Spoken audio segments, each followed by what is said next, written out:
Yes, I know. Sunday's SoundByte 11 was all about the relationship between the sponsor and change manager.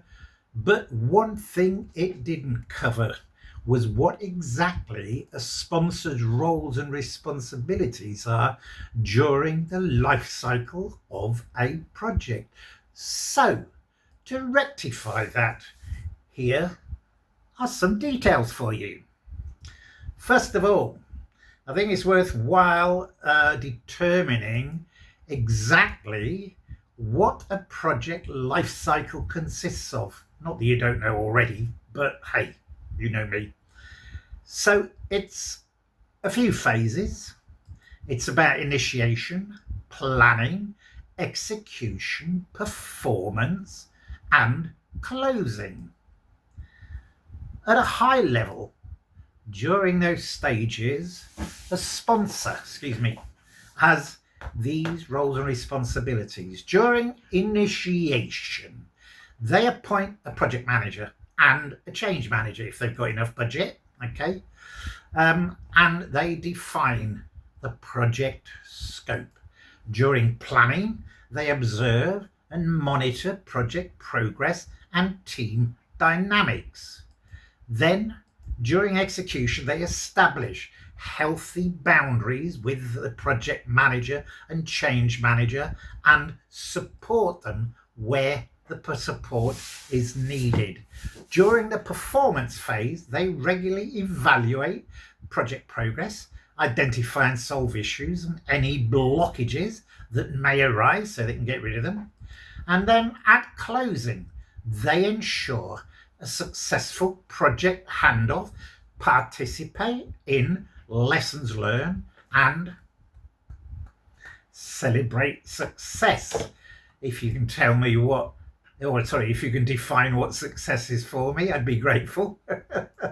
Now, that was at a high level. Let me drill down to another level of detail.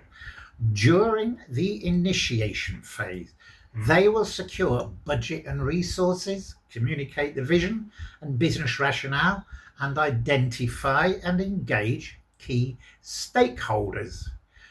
During the planning phase, they will endorse the change strategy and communication plan, align project goals with business priorities, and remove early barriers to planning.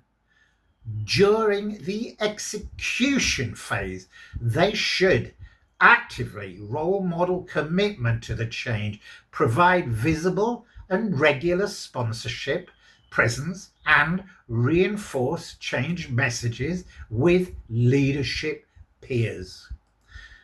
Then, during the performance phase of the project, they should hold teams accountable for agreed outcomes, escalate and resolve high-level risks or conflicts, and champion adoption and business readiness activities.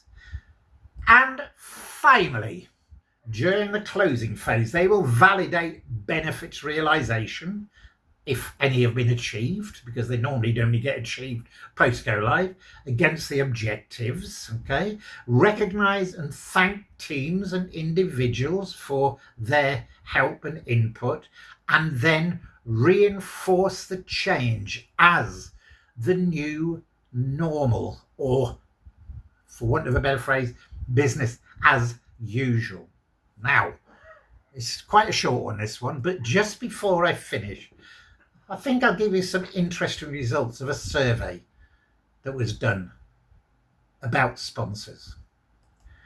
The survey came back saying 100%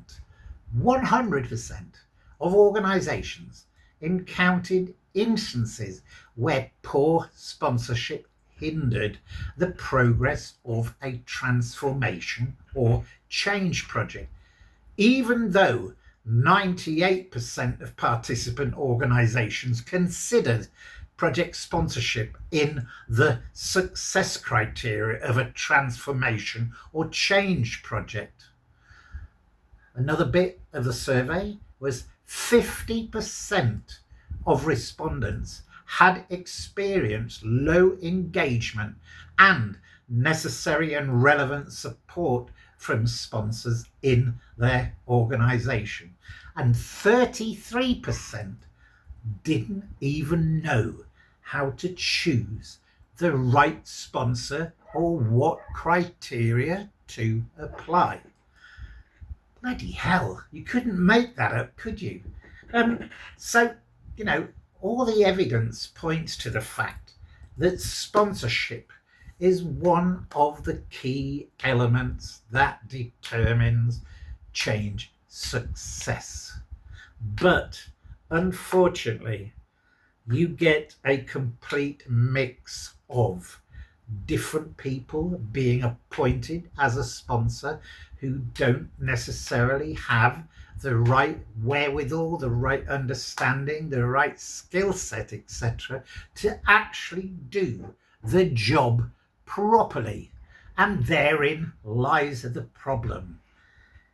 They just think that sponsorship, this seems like a good idea, let's go for it. At least I can say, hey, I'm a project sponsor. Sounds good on my CV, doesn't it? And people will look at me in the future and say, he's been a project sponsor.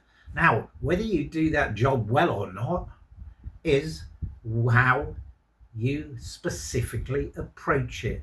And hopefully what I've just gone through will give you a very good indication or idea of what exactly it is that you as a sponsor need to do to help ensure success. But as I said before, define success for me. I've spoken about that before on a SoundByte, but it's something that is doing my head in, so I'm just going to speak about that just for a short while. Success and failure. What the hell is it? People look at success and failure in totally different ways. But going back to the subject, the more a sponsor is involved in a project, the better the outcome will be. Bear that in mind for those of you that are going to be or have been appointed as a sponsor. Okay, thank you very much again for listening to me waffling on about all things change. Cheers!